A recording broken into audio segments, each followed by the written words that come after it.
இல்லம் ஒரு அருட்கொடை அப்படிங்கிறத தலைப்பு இன்றைக்கு வழங்கப்பட்டிருக்கிறது. இந்த உலகத்துல வாழக்கூடிய எல்லா மனிதர்களுக்கும் இருக்கக்கூடிய ஒரு ஆசை.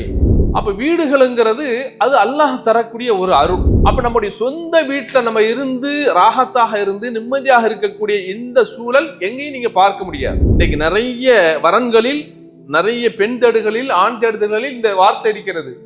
சொந்த வீடு இருக்கா, சொந்த வீடு இருந்தா செய்வோம், மாப்பிள்ளையை தருவோம், பொண்ணு தருவோம் அப்படிங்கிற ஒரு சூழலும் இன்னைக்கு சமூகத்துல உருவாக்கி இருக்கிறது. அந்த உறங்கும் போது அல்லாஹ்வுடைய தூதர் ஸல்லல்லாஹு அலைஹி வஸல்லம் அவர்கள் இந்த துஆவை சொல்லியிருக்கிறாங்க. இது முஸ்லிம்ல பதிவு செய்யப்பட்டிருக்கிறது. அந்த வீடு எவ்வாறு இருக்க வேண்டும் அல்லாஹ்வுடைய நியமத்துக்குரியதாக என்று சொன்னால் அதிலே பல்வேறு அம்சங்கள் இருக்க வேண்டும். எந்த வீட்டிலே சூரத்துல் பக்ரா ஓதப்படுகிறதோ அந்த வீட்டில் ஷைத்தான் அந்த வீட்டை விட்டு விரண்டோடுகிறான் என்று ரசூலுல்லாஹ் சொல்றாங்க. அதே நேரத்தில் அந்த வீட்டுக்கான செலவுகளை பண்றோம் பாருங்க, அபரிமிதமான செலவுகள், தேவையற்ற செலவுகள், வீண்விரயமான செலவுகள். இதை மார்க்கம் ஏற்றுக்கொள்கிறதா என்று சொன்னால் ஏற்றுக்கொள்ள. பள்ளிவாசல் இன்னைக்கு எல்லாத்துக்கும் பள்ளிவாசல், எல்லா ஏக்கத்துக்கும் பள்ளிவாசல். எனக்கு ஒரு ஏக்கத்து, ஏன் பள்ளி, எனக்கு ஒரு பள்ளி, எனக்கு ஒரு பள்ளி. 1000 கோடிகளை கொடுத்து என்ன, லட்சங்களையும் கோடிகளையும் கொடுத்து பள்ளிவாசலை கட்டியாச்சு. பள்ளிவாசல்ல உரையாக ஒரு முஅத்தின போட வழி இல்ல, இமாமுக்கு சம்பளம் கொடுக்க வழி இல்ல. எத்தனை ஊர்கள் இன்னைக்கு தத்தளித்துக் கொண்டிருக்கிறது தெரியுமா? சமீபத்தில் கேள்விப்பட்டிருப்பீர்கள். முக்கியமான ஒரு ஊர், முஸ்லிம்கள் நிறைந்த ஊர், செல்வந்தர்கள் நிறைந்த ஊர், பள்ளிவாசலுக்கு பின்னாடி பள்ளிவாசல் முஅத்தின் தற்கொலை செய்து கொண்டார்.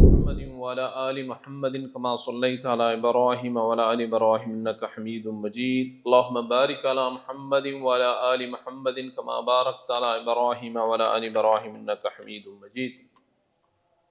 அளவற்ற அல்லாஹ்வும் நிகரற்ற அன்புடையவனுமாகிய எல்லாம் அல்ல அல்லாஹ்விற்கு புகழ் அனைத்தும். ஸலவாத்தும் ஸலாமும் உத்தம தூதர் நபிகள் நாயகம் ஸல்லல்லாஹு அலைஹி வஸல்லம் அன்னவர்கள் மீதும், அந்தவருடைய குடும்பத்தவர்கள், உத்தம சஹாபாக்கள், நல்லவர்கள் நம் அனைவரின் மீதும் என்றென்றும் நலவற்றுமாக. அன்புக்குரிய சகோதரர்களே, சகோதரிகளே, இன்றைக்கு வழங்கப்பட்டுள்ள தலைப்பு ஜும்மா உரையாக நிஅமத்துல் மஅவா வஸ் ஸகன், இல்லம் ஒரு அருட்கொடை அப்படிங்கிறத தலைப்பு இன்றைக்கு வழங்கப்பட்டிருக்கிறது. அன்புக்குரிய சகோதரர்களே, இந்த உலகத்துல வாழக்கூடிய எல்லா மனிதர்களுக்கும் இருக்கக்கூடிய ஒரு ஆசை, நமக்கென்று ஒரு தனியாக சொந்த வீடு ஒன்று வேண்டும் அப்படிங்கிற ஆசை இந்த உலகத்தில் வாழக்கூடிய எல்லோருக்கும் இருக்கிறது. படித்தவர்கள், படிக்காதவர்கள், சிறியவர்கள், பெரியவர்கள், ஆண்கள், பெண்கள், இப்படி எல்லோருக்குமே இந்த ஒரு ஆசை இருக்கிறது. அப்ப இந்த உலகத்தில் வாழ்கின்ற பொழுது மனிதர்கள் மாத்திரமல்ல, இந்த உலகத்திலே வசிக்கக்கூடிய பறவைகளாக இருந்தாலும் சரி, மிருகங்களாக இருந்தாலும் சரி, அவ்வப்போது அவர்கள் தங்களுடைய ஓய்வுகளை ரெஸ்ட் எடுக்கக்கூடிய இடமாக அந்த தங்களுடைய கூடுகளையும் வீடுகளையும் தான் ஆக்கி வைத்திருக்கிறார்கள். இது எல்லோருக்கும் உள்ளது. அதே போலத்தான் இந்த உலகத்திலே வாழக்கூடிய மனிதனாக இருக்கக்கூடியவன், மனிதனும் நமக்கென்று ஒரு தனி இல்லம் வேண்டும் அப்படிங்கிற ஒரு கனவு இல்லத்தை ஒவ்வொருவரும் கண்டு கொண்டிருக்கிறார்கள். அப்ப இந்த இல்லத்தை பொறுத்தவரையில, வீடு அப்படிங்கிறதை பொறுத்தவரையில் இன்றைக்கு வெளிநாட்டிலே வசிக்கக்கூடிய பலருடைய வாழ்க்கையும் தொலைந்தது அதுல தான். நிறைய பேர்ட்ட ஒரு சென்சஸ் எடுத்து பார்த்தோம் என்று சொன்னால், என்ன சம்பாதிச்சீங்க? ஒரு வீடு கட்டியிருக்காங்க, சொந்த வீடு ஒன்று கட்டி வச்சிருக்கிறேன், பிள்ளைங்களை படிக்க வச்சிருக்கிறேன் அப்படிங்கிற இந்த கணிப்பு நிறைய பேர்ட்ட இருக்குது. இந்த மாதிரியான வார்த்தைகள் நிறைய இருக்கு. அப்ப வீடுகளுங்கிறது அது அல்லாஹ் தரக்கூடிய ஒரு அருள், அது ஒரு நிஅமத் அப்படிங்கிறத நம்ம பார்க்கிறோம். அப்ப இந்த நிஅமத்து அது எப்படி அது நிஅமத்தாக இருக்க முடியும், எப்பொழுது ஆகும் என்று சொன்னால், அதற்கான அம்சங்கள் அந்த இல்லங்களில் இருக்கின்ற பொழுதுதான் அல்லாஹ் அந்த வீட்டை பரக்கத்தாக ஆக்கி தருகிறான். அல்லாஹ் திருமறையிலே சொல்கின்ற போது, உமின் ஆயாத்திஹி அன் ஹலகலக்கும் மின் அன்ஃபுசிக்கும் அஸ்வாஜா லிதஸ்குனு இலைஹா வஜஅல பைனக்கும் மவத்தத்தன் வரஹ்மா இன்ன ஃபீ தாலிக லஆயாத்தின் லிகௌமி யதஃபக்கரூன். நிச்சயமாக அல்லாஹுடைய அத்தாட்சிகளில் உண்டு, அல்லாஹ் உங்களில் இருந்தே அல்லாஹ் உங்களுடைய மனைவிகளை தந்திருக்கிறான். உங்களில் இருந்தே, மனித இனத்திலிருந்தே அல்லாஹ் உங்களுக்கு மனைவிகளையும் தந்திருக்கிறான். உங்களுக்கு மத்தியிலே, ஆண் பெண்ணாக இருக்கக்கூடிய உங்களுக்கு மத்தியிலே அல்லாஹ் கணவன் மனைவியாக வாழக்கூடிய உங்களுக்கு மத்தியிலே அன்பையும் பிணைப்பையும் பாசத்தையும் ஏற்படுத்தி தந்திருக்கிறான். இது அல்லாஹுடைய அருள். நிச்சயமாக இதில் சிந்திக்கக்கூடிய கூட்டத்தாருக்கு பல்வேறு அத்தாட்சிகள் இருக்கிறது என்று அல்லாஹ் சொல்றான். கணவன் மனைவியை பற்றி அல்லாஹ் சொல்கிறான். அதே போல அல்லாஹ் இன்னொரு இடத்திலே குர்ஆன்ல சொல்கின்ற போதும், வல்லாஹு ஜஅல லக்கும் மின் புயூதிக்கும் சகனா, அல்லாஹ் உங்களுடைய வீடுகளிலிருந்து அமைதியை அல்லாஹ் தந்திருக்கிறான் என்றும் அல்லாஹ் சொல்கிறான். அப்ப நம்முடைய சொந்த வீட்டுல இருக்கக்கூடிய வாடகை வீட்டுல கூட நீங்க இந்த நிம்மதியை பார்க்க முடியாது. வாடகை வீட்டுல போகக்கூடியவர்களுக்கு, அங்கே வசிக்கக்கூடியவர்களுக்கு என்னென்ன கட்டுப்பாடுகள் இருக்குங்கிறதை அனுபவிக்கக்கூடியவர்களுக்கு தான் தெரியும். ஒரு ஆணியை கூட இன்னைக்கு அடிக்க முடியாது. வீடு பார்க்கும் போதே அப்படிதான் சொல்றாங்க, ஆணியை அடிக்கக்கூடாது, அதை செய்யக்கூடாது, இதை செய்யக்கூடாது என்று பல்வேறு கட்டுப்பாடுகள். அப்ப நம்முடைய சொந்த வீட்டுல நம்ம இருந்து ராகத்தாக இருந்து நிம்மதியாக இருக்கக்கூடிய இந்த சூழல் எங்கேயும் நீங்க பார்க்க முடியாது. அதனால தான் அல்லாஹ் உங்களுக்கு உங்களுடைய வீடுகளை அமைதி என்று சொல்கிறான். எத்தனையோ வேலைகளை, எத்தனையோ சிரமங்களை, டென்ஷன்களை, எத்தனையோ விஷயங்களை நீங்கள் தலையில ஏத்திட்டு வந்தாலும் உங்க வீட்டுக்குள்ள போய் ஆற அமர உட்கார்ந்து நீங்க ரெஸ்ட் எடுக்கிறீங்க பாருங்க, அந்த அமைதி உங்களுக்கு எங்கேயும் சேர்றதில்லை, கிடைக்கிறது இல்லைங்கிறதுனால தான் அதற்கு அரபியில பைத் என்று சொல்வார்கள், தார் என்று சொல்வார்கள். இன்னொரு வார்த்தை சக்கன் அப்படிங்கிற பேரும் இருக்கு. சக்கன் அப்படின்னா வீடு, தங்குமிடம் அப்படிங்கிற இடமும் இருக்கிறது. காரணம், சக்கன் என்று சொன்னால் அமைதி. நீங்க போகக்கூடிய அந்த உள்ள இருக்கக்கூடிய அந்த இடம் உங்களுக்கு அமைதியாக இருக்க வேண்டும் அப்படிங்கிறதுனால தான் இது சொல்லப்படுகிறது. அப்ப அதனால அன்பார்ந்த சகோதரர்களே, இந்த உலகத்தில் வாழக்கூடிய எத்தனையோ பேருக்கு சொந்த வீடு இருக்குதா, அவங்களுக்கு வீடு இருக்கான்னு சொன்னா இல்லை. ஏன்னா இன்னைக்கு சமூகத்துல எப்படி ஆகிப்போச்சுன்னா, பொண்ணு மாப்பிள்ள பார்க்கும்போது கூட என்ன செய்யறாங்க, சொந்த வீடு இருக்கான்னு கேட்கிறாங்க. இன்றைக்கு நிறைய வரன்களில், நிறைய பெண் தேடுகளில், ஆண் தேடுதல்களில் இந்த வார்த்தை இருக்கிறது. சொந்த வீடு இருக்கா, சொந்த வீடு இருந்தா என்ன செய்வோம், மாப்பிள்ளையை தருவோம், பொண்ணு தருவோம் அப்படிங்கிற ஒரு சூழலும் இன்னைக்கு சமூகத்துல உருவாக்கி இருக்கிறது. அப்ப இந்த சொந்த வீடை பொறுத்தவரை இன்னைக்கு எத்தனையோ பேருக்கு இருக்குது, சில பேருக்கு இல்லாமலும் என்ன செய்யறாங்க, வாழ்கிறார்கள். அப்ப இருந்து அதை அனுபவிக்கக்கூடியவர்கள், இது அல்லாஹ் தந்த நியாமத்து, இந்த நாமத்துக்கு நாம் நன்றி சொல்ல வேண்டும் என்பதற்கே அல்லாஹ்வுடைய தூதர் பல்வேறு துவாக்களை சொல்லி தந்திருக்கிறாங்க. அதுல ஒரு துவா தான் நம்மள பல பேர் சொல்லுவாங்க அப்படிங்கிற எனக்கு தெரியல. தூங்கும் போது அல்லாஹ்வுடைய தூதர் இதனை நினைவுபடுத்துகிறார். வேற எங்கேயாவது தூங்க முடியுமா? ஒரு ஹாஸ்டல்ல படிக்கக்கூடியவனுக்கோ, ஒரு காலேஜ்ல படிக்கக்கூடியவனுக்கோ, அல்லது வெளியே வேலை செய்யக்கூடியவனுக்கோ இந்த மாதிரியான ஒரு நிம்மதி இருக்காது. நம்ம வீடுகள்ல நிம்மதியாக உறங்குகிறோம், நிம்மதியாக எந்திக்கிறோம். அந்த உறங்கும் போது அல்லாஹ்வுடைய தூதர் ஸல்லல்லாஹு அலைஹி வஸல்லம் அவர்கள் இந்த துஆவை சொல்லியிருக்கிறாங்க. இது முஸ்லிம்ல பதிவு செய்யப்பட்டிருக்கிறது. அல்ஹம்துலில்லாஹில்லதி அத்அமனா வ ஸகானா வ கஃபானா வ ஆவானா ஃபகம் மிம்மன் லா காஃபிய லஹு வலா முஅவி. புது துஆவா இருக்க, இந்த துஆவை நாங்க படிச்சதே இல்லைன்னு நினைக்காதீங்க. முக்கியமான ஒரு துஆ அல்லாஹ்வுடைய தூதர் சொல்லியிருக்கிறாங்க. நாம் அந்த வீட்டில் படுத்து நிம்மதியாக உறங்கி நிம்மதியாக எந்திக்கக்கூடிய அந்த வீட்டிற்கு அல்லாஹ் தந்தானே, அதற்கு நன்றி சொல்லக்கூடிய ஒரு வார்த்தை. என்ன பொருள்? இறைவா, எங்களுக்கு உனக்கு அல்லாஹுக்கே எல்லா புகழும். அவன்தான் எங்களுக்கு உணவை தந்தான், அவன்தான் எங்களுக்கு குடிக்க தந்தான், அவன்தான் எங்களை ஆதரித்தான், அவன்தான் எங்களுடைய எல்லா தேவைகளையும் போக்கி இருக்கிறான். இந்த உலகத்துல எத்தனையோ பேருக்கு அவர்களுக்கு தங்குமிடம் இல்லை, அவர்களுக்கு ஒதுங்குமிடம் இல்லை, அவர்களுடைய தேவை போக்கப்படாமலே இந்த உலகத்திலே வாழ்ந்து கொண்டிருக்கிறார்கள் எத்தனையோ பேர்.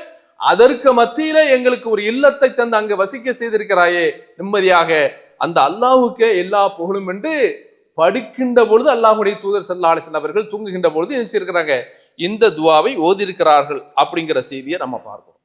எனவே அன்புக்குரிய சகோதரர்களே, அப்ப அல்லாஹ் நமக்கு வீட்டை தந்தான், அந்த வீட்டை நம்ம நினைச்சிருக்கிறோம், தங்குறோம், அதை கட்டி இருக்கிறோம், வசிக்கிறோம், இருக்கிறோம் அப்படின்னு சொன்னா அந்த வீடு எவ்வாறு இருக்க வேண்டும் அல்லாஹ்வுடைய நியாமத்துக்குரியதாக என்று சொன்னால் அதிலே பல்வேறு அம்சங்கள் இருக்க வேண்டும். அந்த வீடுகள் அல்லாஹ்வை திக்ரு சொல்லப்படக்கூடிய வீடுகளாக இருக்க வேண்டும். இல்லைன்னு சொன்னா அது மையத்து வீடு தான். அது அல்லாஹ்வை திக்ரு செய்யப்படாத வீடுகள் மையத்து வீடு தான். அப்ப எங்கே அல்லாஹ்வுடைய ஞாபகமும் திக்ரு சொல்லப்படுகிறதோ அதுதான் உண்மையிலேயே அல்லாஹ்வுடைய அருளுக்குரிய வீடு. அல்லாஹ்வுடைய தூதர் ஸல்லல்லாஹு அலைஹி வஸல்லம் சொன்னாங்க, மஸலுல் பைத்தில் லதி யذ்குருல்லாஹ ஃபீஹி வல்லதி லா யذ்குருல்லாஹ ஃபீஹி மஸலுல் ஹய்யி வல் மைத். இந்த உலகத்திலே எத்தனையோ மனிதர்கள் வாழ்கிறார்கள்.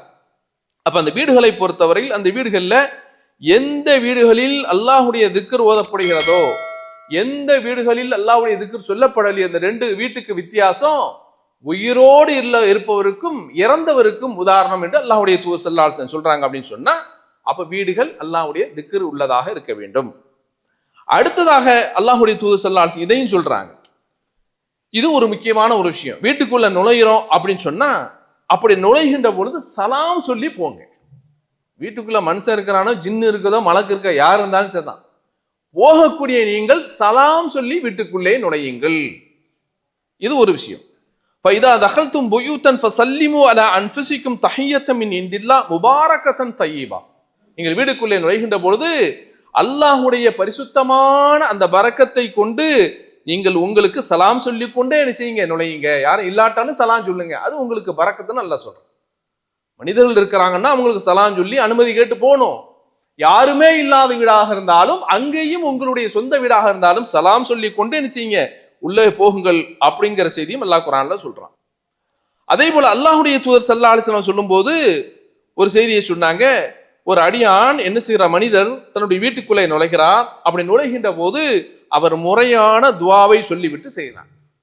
வீட்டுக்குள்ள நுழையும் போது துவா அவசியமானதுங்க. இல்லைன்னா நீங்க நுழையல, உங்களோட சேர்த்து இன்னொருத்தனும் உள்ள நுழைகிறான். அப்ப நம்ம வீடுக்குள்ள நுழைகின்ற பொழுது அங்கே முறையாக நீங்க நுழைந்து அந்த நுழைகின்ற போது பிரார்த்தனை துவாவை செய்கிறீங்க. அதே போல நீங்க சாப்பிடுகின்றீர்கள். அப்படி சாப்பிடுகின்ற பொழுதும் துவாவை நீங்க சொன்னீங்கன்னா ஷைத்தான் அங்கே வரமாட்டான். ஷைத்தான் சொல்வான், லா மபீத லக்கும், உங்களுக்கு இங்கே தங்கும் இடமில்லை, இந்த வீட்டில் நீங்கள் தங்க முடியாது, அல்லாஹ்வுடைய வார்த்தை சொல்லப்பட்டு விட்டது, ஓடிவிடுங்கள் என்று அல்லாஹ் விரட்டுறான். அதே நேரத்தில் எங்கே திக்ர் சொல்லப்படவில்லையோ அந்த வீட்டில் ஷைத்தான் சொல்கிறான், அதரக்துமுல் மபீத், இன்றைக்கு உங்களுக்கு தங்குமிடம் இங்கதான், இங்கே நாம குடிஞ்சிருந்தரலாம் அப்படின்னு ஷைத்தான் சொல்றான். நம்ம வீட்டுக்குள்ள இன்னொருத்தன் ஆக்கிரமிப்பு செய்தா விடுறோமா? ஒரு ஜான் இடத்துக்கு, ஒரு முழம் இடத்துக்கு எவ்வளவு சண்டை போடுறோம், எவ்வளவு பிரச்சனை பண்றோமா இல்லையா? பக்கத்து வீட்டுக்காரங்கள்ட்ட சண்டை போடுறோம். ஆனால் நம்ம கண்ணுக்கு தெரியாத ஷைத்தான்கள் நம்ம வீட்டுக்குள்ள உட்கார்ந்து என்ன செய்யறாங்க, ஆதிக்கம் செலுத்துகிறார்கள். எப்பன்னு சொன்னா, இந்த மாதிரியான பிரார்த்தனை சொல்லாமல் நீங்கள் வீட்டுக்குள்ளே நுழைகின்ற பொழுதும், பிரார்த்தனை சொல்லாமல் உங்களுடைய உணவுகளை அந்த வீடுகளில் உட்கார்ந்து சாப்பிடுகின்ற பொழுதும் ஏற்படுகிறது என்பதை அல்லாஹ்வுடைய தூதர் என்ன செய்யறாங்க, ஞாபகப்படுத்துறாங்க. அதே போல அன்புக்குரிய சகோதரர்களே, குர்ஆன் ஓதப்படக்கூடிய இடங்களாக இல்லங்கள் இருக்க வேண்டும். அல்லாஹ்வுடைய தூதர் சொல்றாங்க, முஸ்லிம் இந்த ஹதீஸ் பதிவு செய்யப்பட்டிருக்கிறது, லா தஜஅலு புயூதக்கும் மகாபிர், உங்களுடைய வீடுகளை நீங்கள் மக்பராக்களாக ஆக்கிக் கொள்ளாதீர்கள், கபர்களாக ஆக்கிக் கொள்ளாதீர்கள். இன்ன ஷைத்தான யன்ஃபிரு மினல் பைத் அல்லதி துக்ரா ஃபீஹி சூரத்துல் பக்ரா, எந்த வீட்டிலே சூரத்துல் பக்ரா ஓதப்படுகிறதோ அந்த வீட்டில் ஷைத்தான் அந்த வீட்டை விட்டு விரண்டோடுகிறான் என்று ரசூலுல்லாஹ் சொல்றார். அப்போ அதனால குர்ஆன் நம்முடைய வீடுகளை பொறுத்தவரை இந்நேரமும் அது குர்ஆன்கள் ஓதப்படக்கூடிய இடங்களாக இருக்க வேண்டும் என்பதையும் நம்ம புரிந்து கொள்ளணும். இதெல்லாம் ஒரு பரக்கத்தான வீட்டுக்கான அடையாளம். அடுத்ததாக அல்லாஹ்வுடைய தூதர் சொல்றாங்க, வீடுகள் தொழுகும் இடமாக இருக்க வேண்டும். முஸ்லிமில் இந்த ஹதீஸை பார்க்கிறோம், ஃபைதா கலா அஹதுகுமுஸ் ஸலாத ஃபீ மஸ்ஜிதிஹி ஃபல்யஜ்அல் லிபைத்திஹி நஸீபன் மின் ஸலாத்திஹி, உங்களிலே ஒருவர் பள்ளிவாசலிலே சென்று தொழுகிறார், அவர் அந்த ஃபர்தான தொழுகையை முடித்து விட்டார் என்று சொன்னால் அவர் சுன்னத்தான தொழுகை தன்னுடைய வீட்டுக்குள்ள வச்சுக்கிட்டோம். ஃபைன்னல்லாஹ ஜாயிலின் ஃபீ பைத்திஹி மின் ஸலாத்திஹி கைரா, நீங்கள் வீட்டுல போய் சுன்னத்தான தொழுகை தொழுறீங்களே, அதில் அல்லாஹ் கைர் வைத்திருக்கிறான், நன்மைகளை வைத்திருக்கிறான். எனவே சுன்னத்தான தொழுகைகளை நீங்க என்ன செய்யுங்க, உங்களுடைய வீடுகளிலே சென்று தொழுங்கள் அப்படிங்கிற செய்தியும் ரசூலுல்லாஹ் என்ன செய்றாங்க, சொல்றாங்க. அப்போ வீடுகள் தொழுகும் இடங்களாக இருக்க வேண்டும். அது பரக்கத்துக்கான அடையாளம் என்பதை புரிந்து கொள்ள வேண்டும். அடுத்ததாக இந்த வீடுகளை எல்லாம் நமக்கு தந்திருக்கிறான் என்று சொன்னால், அந்த வீடுகள்ல பிள்ளை வளர்ப்பு, குழந்தை அப்படிங்கிறது முக்கியமானது. குழந்தை வளர்ப்பு, அந்த குழந்தைகளையும் நாம முறையாக மார்க்கத்தை சொல்லி அவர்களை தர்பியத்து செய்து இஸ்லாத்தை சொல்லி ஈமானை சொல்லி வளர்க்க நாம கடமைப்பட்டிருக்கிறோம். இதுவும் பரக்கத்திற்கான அடையாளம். அல்லாஹ்வுடைய தூதர் சொன்னாங்க, மாமின் மௌலூதின் இல்லா யூலது அலல் ஃபித்ரா ஃபஅபவாஹு யுஹவ்விதானிஹி அவ் யுனஸ்ஸிரானிஹி அவ் யுமஜ்ஜிசானிஹி, இந்த உலகத்திலே பிறக்கக்கூடிய எல்லா குழந்தையும் அல்லாஹ்வுடைய மார்க்கத்தை ஏற்றுதான், அதை ஏற்றுக்கொண்டுதான் தன்னுடைய தாயினுடைய வயிற்றிலிருந்து பிறக்கிறது.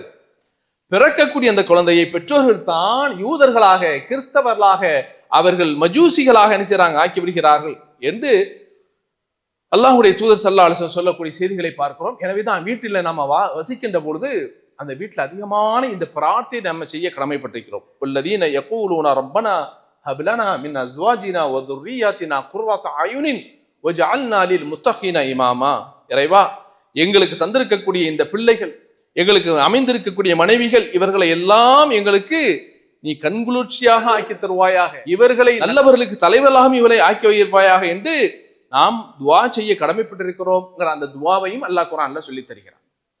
அதே போல அல்லாஹ் இன்னொரு செய்தியிலே சொல்கின்ற போது, ரப்பி ஜஅல்னி முகீமஸ் ஸலாத்தி வ மின் துர்ரியதி ரப்பனா வ தகப்பல் துஆ, இறைவா எங்களிலே என்னையும் தொழுகை நிலைநிறுத்தக்கூடியவனாக ஆக்குவாயாக, அதே போல நான் மாத்திரமல்ல, இந்த வீட்டிலே வசிக்கக்கூடிய இந்த சந்ததிகள், பிள்ளைகள், மனைவிகள் அவர்களையும் இந்த தொழுகையினை நிலைநிறுத்தக்கூடியவனாக ஆக்கியருள்வாயாக என்று அல்லாஹ்விடத்திலே துவா செய்யக்கூடிய அந்த துவாவையும் அல்லாஹ் குர்ஆன்ல சொல்லித் தருகிறான் என்று சொன்னால், அப்போ கனவு இல்லம் அப்படிங்கிற அந்த இல்லத்தை நம்ம ஒவ்வொருவரும் என்ன செய்யறோம்? கஷ்டப்பட்டு உழைத்து சம்பாதித்து ஒரு வீட்டை என்ன செய்யறோம்? கட்டிடுறோம். அல்லாஹ் தந்திருக்கக்கூடிய அருள். அப்போ அல்லாஹ் தந்திருக்கக்கூடிய இந்த அருளை இந்த மாதிரியாக மார்க்கம் சொல்லக்கூடிய அடிப்படையிலே அதை பேணி நடக்கின்ற பொழுதுதான் நிச்சயமாக அந்த வீடு உங்களுக்கு நிம்மதியையும் ராகத்தையும் நன்மையில இந்த உலகத்தில் மாத்திரமல்ல மறுமையிலும் நன்மை பெற்று தரக்கூடியதாக அமையும். எல்லாம் அல்லாஹ் ஜல்ல ஷானத்தால் அப்படிப்பட்ட வீடுகளை அமைப்பதற்கு நம் அனைவருக்கும் உதவி செய்வானாக. அல்ஹம்துலில்லாஹி ரப்பில் ஆலமீன் வஸ்ஸலாத்து வஸ்ஸலாமு அலா சய்யிதில் முர்ஸலீன் நபீனா முஹம்மதின் வாலிஹி வஸஹ்பிஹி அஜ்மஈன். அன்புக்குரிய சகோதரர்களே, இந்த வீடு அப்படிங்கிறதை பொறுத்தவரை, இல்லத்தை பொறுத்தவரையில் இன்னைக்கு பெரும்பகுதியாக தெரிந்தோ தெரியாமலேயோ, அறிந்தோ அறியாமலேயோ, கல்லிலையும் மண்ணிலையும் தான் இன்னைக்கு நம்ம சமூகத்துல, மற்ற சமூகங்களே இருக்குது, குறிப்பாக நம்ம சமூகத்துல அதிகமான காசுகளையும் பணத்தையும் அள்ளி போடுறது எதுன்னா வீடு தான். நமக்கு சொந்த வீடு ஒண்ணு வேணுங்கிறதுல மாற்று கருத்து இல்லை, அது எல்லாரும் கட்டிக்க வேண்டியதான். அதே நேரத்தில் அந்த வீட்டுக்கான செலவுகளை பண்றோம் பாருங்க, அபரிமிதமான செலவுகள், தேவையற்ற செலவுகள், வீண்விரயமான செலவுகள். இதை மார்க்கம் ஏற்றுக்கொள்கிறதா என்று சொன்னால் ஏற்றுக்கொள்ள. வசிப்பதற்கு வீடு, ஹயாத் இருக்கிறவரை அந்த வீட்டில் இருக்க போறோம், போகும்போது அந்த வீட்டை கொண்டு போறது இல்லை, விட்டுட்டு தான் போக போறோம். அப்ப அதற்காக இந்த உலகத்துல வீடை கட்டணும்னு சொல்லி மாடலாக பார்த்து அந்த மாடல் அப்படி இருக்கணும், இந்த மாடல் இப்படி இருக்கணும்னு சொல்லி காசையும் பணையும் அள்ளி போடக்கூடிய ஒரு இடமாக, இன்னைக்கு கொட்டக்கூடிய ஒரு இடமாக எது இருக்குன்னா வீடு இருக்குன்னு பார்க்கணும். பல ஊர்களில் பார்த்தீங்கன்னா வீடை கட்டி வச்சிருக்கான், பங்களா மாதிரி இருக்குது, ராஜாக்கள் கட்டுவதை போல கட்டிருக்கா. உள்ள யாருப்பா இருக்கா? ஒருத்தரும் இல்லை, பூட்டி தான் போட்டு வச்சிருக்காங்க. அவர் ஃபாரின்ல இருக்காரு, அவர் அங்க இருக்காரு, இங்க இருக்காரு வீடு. அப்ப இதை அல்லாஹ்வுடைய தூதர் ஸல்லல்லாஹு அலைஹி வஸல்லம் சொல்லும்போது சொல்றாங்க, இன்னல் அப்தல யுஜர் ஃபி நஃபகத்திஹி குல்லிஹா இல்லா ஃபித் துராப். திருமதியிலே பதிவு செய்யப்பட்ட ஒரு ஹதீஸ். ஒரு அடியானுக்கு அல்லாஹ் எல்லா விஷயத்திலும் அவன் செய்யக்கூடிய எல்லா செலவுகளிலும் அல்லாஹ் கூலியை தர்றான், எதை தவிர? மண்ணை தவிர என்று அல்லாஹ்வுடைய தூதர் ஸல்லல்லாஹு அலைஹி வஸல்லம் சொல்றாங்க. நீ செய்யறமா இல்லையா?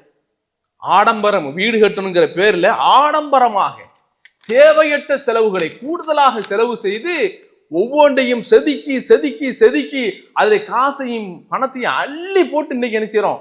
ஒரு சொந்த வீட்டில் வசிக்கணுங்கிறதுக்காக ஒரு செலவு செய்யறமே, இதற்கு நன்மை கிடைக்காது என்று அல்லாஹ்வுடைய தூதர் ஸல்லல்லாஹு அலைஹி வஸல்லம் சொல்லக்கூடிய செய்திகளை பாருங்க. எனவே அன்புக்குரிய சகோதரர்களே, இதையும் நம்ம கவனத்தில் கொள்ளணும். அப்ப வீடு கட்டுறோம் அப்படின்னு சொன்னா வீடு கட்டலாம், தேவைக்கு கட்டலாம், அதுல வீண் விரயம் இருக்கக்கூடாது. அப்ப அதுல செய்யக்கூடிய காசுகளை, செலவுகளை எதுல செய்யணும்? எத்தனையோ சமூகத்துக்கு, எத்தனையோ பிற மக்களுக்கு தேவையாக இருக்கக்கூடிய விஷயம் இருக்குதே, சதக்கத்துன் ஜாரியா, சதக்கா, அதே போல வக்ஃபு, இன்னைக்கு நிறைய வக்ஃபு செய்கிறோம், இதையெல்லாம் செய்ய கடமைப்பட்டு இருக்கிறோம். ஏன்னு சொன்னா இன்னைக்கு சமூகம் எப்படி போயிட்டு இருக்கு தெரியுமா? சம்பாதிப்பவர்கள் சம்பாதிக்கிறாங்க, சொத்து சேர்க்கிறவங்க சொத்து சேர்க்கிறாங்க, எல்லாருமே என்ன செய்யறாங்க? சேர்த்து கொண்டே இருக்கிறாங்க. ஒரு பக்கத்துல பணங்கள் சேர்ந்து கொண்டிருக்கிறது, இன்னொரு பக்கத்துடைய நிலை என்ன தெரியுமா? மோசமான ஒரு நிலைக்கு சமூகம் சென்று கொண்டிருக்கிறது. ஏன்னா ஏன் இதை சொல்ல வேண்டியது இருக்கிறதுனா, ஒரு காலகட்டத்தில் நம்ம ஊர்ல இருக்கக்கூடிய பள்ளிவாசல்கள், கபிர்ஸ்தான்கள் எல்லாம் பார்த்தீங்கன்னா நம்முடைய முன்னோர்கள் என்ன செய்திருக்கிறாங்க? சதக்கா, வக்ஃபு செய்து கட்டினாங்க. இன்னைக்கு கிராமத்தோறும் போய் பள்ளியை பாருங்க, எவ்வளவு பெரிய பள்ளிவாசல் தெரியுமா? இன்னைக்கு அந்த பள்ளிவாசல் நம்மளால கட்ட முடியாது. கிரேன் இல்லாத அந்த காலத்துல தூண்கள் எல்லாம் பெரிய பெரிய கற்கள், முகடுகளை பார்த்தீங்கன்னா பெரிய பெரிய பாறாங்கற்கள், இதை கொண்டு அன்னைக்கு பள்ளிவாசலை கட்டி இருக்கிறாங்க. சுலைமான் நபியுடைய வரலாறு கேள்விப்படுறோமா இல்லையா? ஜின்கள் கடல்ல இருந்து பாறைகளை எல்லாம் எடுத்துட்டு வந்து பள்ளிவாசல் கட்டிச்சுன்னு அந்த மாதிரி கட்டி வச்சிருக்கிறாங்க. அப்ப எவ்வளவு பெரிய அர்ப்பணிப்பு! அப்ப அந்த மூதாதையர்களுடைய தியாகம் நம்முடைய கிராமங்களிலே வெளிப்படுகிறது. கபிர்ஸ்தான் இன்னைக்கு வாங்க முடியுமா? ஒரு இடம், ஒரு சென்ட் இடம் வாங்க முடியுமா? ஏக்கர் கணக்கில் கபிர்ஸ்தான் வாங்கி வச்சாங்க. ஏன் இன்னும் சொல்ல போனால் அரசு, இன்னைக்கு அரசு மருத்துவமனைக்கு பல ஏக்கர் கணக்கு அளவுக்கு நம்முடைய முன்னோர்கள் தான் கொடுத்தாங்க. இந்தியாவுடைய ரயில்வேக்கு அப்புறம் இந்தியாவிலே பெரிய சொத்து இருக்கக்கூடிய ஒரே இடம் வக்ஃபு தான். இன்னைக்கு அதை தான் சீரழிஞ்சு போயிட்டு இருக்கு. நம்மளாலே என்ன செய்யறான்? திண்டி திண்டுட்டு இருக்கிறான், நம்மளாலே தில்லுமுள்ளு செய்யறான். அப்ப அன்னைக்கு நம்முடைய முன்னோர்கள் பள்ளிவாசலை கட்டினாங்க, கபிர்ஸ்தானை கட்டினாங்க, மதரசாக்களை உருவாக்கின, எல்லாத்தையும் என்ன செய்யிருக்கிறாங்கன்னா சதக்காவில் இருந்து அவர்கள் சொந்த காசை கொடுத்து வக்ஃபு செய்து என்ன செய்தாங்க? உருவாக்கி வளர்த்தார்கள். இன்னைக்கு எங்க வக்ஃபு? யார் வக்ஃபு செய்யறா?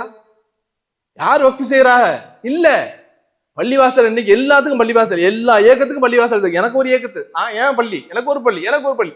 1000 கோடிகளை கொடுத்து என்ன செய்யறான், லட்சங்களையும் கோடிகளையும் கொடுத்து பள்ளிவாசலை கட்டியாச்சு. பள்ளிவாசல பெயிண்ட் அடிக்க ஆள் இல்லை, வழி இல்லை. பள்ளிவாசல்ல உரையாக ஒரு முஅத்தின போட வழி இல்லை. இமாமுக்கு சம்பளம் கொடுக்க வழி இல்லை. எத்தனை ஊர்கள் இன்னைக்கு தத்தளித்துக் கொண்டிருக்கிறது தெரியுமா? சமீபத்தில் கேள்விப்பட்டிருப்பீர்கள். முக்கியமான ஒரு ஊர், முஸ்லிம்கள் நிறைந்த ஊர், செல்வந்தர்கள் நிறைந்த ஊர், பள்ளிவாசலுக்கு பின்னாடி பள்ளிவாசல் முஅத்தின் தற்கொலை செய்து கொண்டார். இந்த வரலாறு எங்கேயா நம்மளுடைய வாழ்க்கையில கேள்விப்பட்டிருக்கலாங்க? தற்கொலை நடக்குது இல்லைன்னு சொல்லல, பள்ளிவாசல்ல உள்ள முஅத்தின் அவருக்கு சம்பளம் கொடுக்கல என்ற காரணத்தினால் பேப்பர்ல எழுதி வச்சுட்டு பள்ளிவாசலுக்கு பின்னாடி என்ன செய்தாரு, தற்கொலை செய்தாருங்கிற நிகழ்ச்சியை என்னைக்காவது சமூகத்தில் கேள்விப்பட்டீங்களா? சமூகம் எங்க போயிட்டு இருக்குது யோசித்து பாருங்க. அந்த பள்ளிவாசலுடைய அவர் காரணமாக சொல்கின்ற போது அவருடைய தற்கொலைக்கு அவருக்கு இத்தனை மாசம் சம்பளம் கொடுக்கப்படல. பெரிய பள்ளிவாசல், வசதி இல்லாத பள்ளிவாசல இல்ல, வக்ஃபு சொத்து இருக்கிறது. அந்த வக்ஃபு சொத்தை இருக்கக்கூடிய ஆட்டை போட்டு இருக்கிறான், தில்லுமுழு பண்றான். அதை வெளியே கொண்டு வந்துட்டாரு. அவன் செய்யக்கூடிய தில்முல்களை எல்லாம் எழுதி வச்சுட்டு இந்த வக்ஃபு சொத்துல முறைகேடுகள் இருக்கிறது அப்படிங்கறதையும் காரணமா சொல்லிட்டு இத்தனை மாசம் எனக்கு சம்பளையும் தரல அப்படின்னு சொல்லி அவ்வளோ மன வருத்தத்துல இருந்தவர். அவர் செய்தது சரியா தவறான மார்க் அடிப்படையில் தவறு, அது வேற விஷயம். ஆனால் இப்படிப்பட்ட ஒரு சம்பவங்களும் பள்ளிவாசலுடைய முஅத்தின் தற்கொலை செய்யக்கூடிய அளவுக்கு இன்னைக்கு இந்த சமூகம் இருந்து கொண்டிருக்கிறது என்று சொன்னால் யோசித்து பார். இப்ப நம்ம எங்க இருக்கிறோம், நம்ம எதுக்கு செலவு பண்றோம், யாருக்கு கொடுக்கிறோம், யோசித்து பாருங்க. எனவே அன்பார்ந்த சகோதரர்களே, ஆக வீடு என்பது அருள்தான், தேவைதான். அது அல்லாஹ் தரும்போது நம்ம கட்டிக்கொள்ள வேண்டும். அதே நேரத்துல அதுல வீண் விரயங்கள் இல்லாமல் இது போன்ற நிறைய மார்க்கெட்டுகள், பள்ளிவாசல்கள், நமது மஹல்லா, அது நம்முடைய, நாம தான் செலவு பண்ணணும்.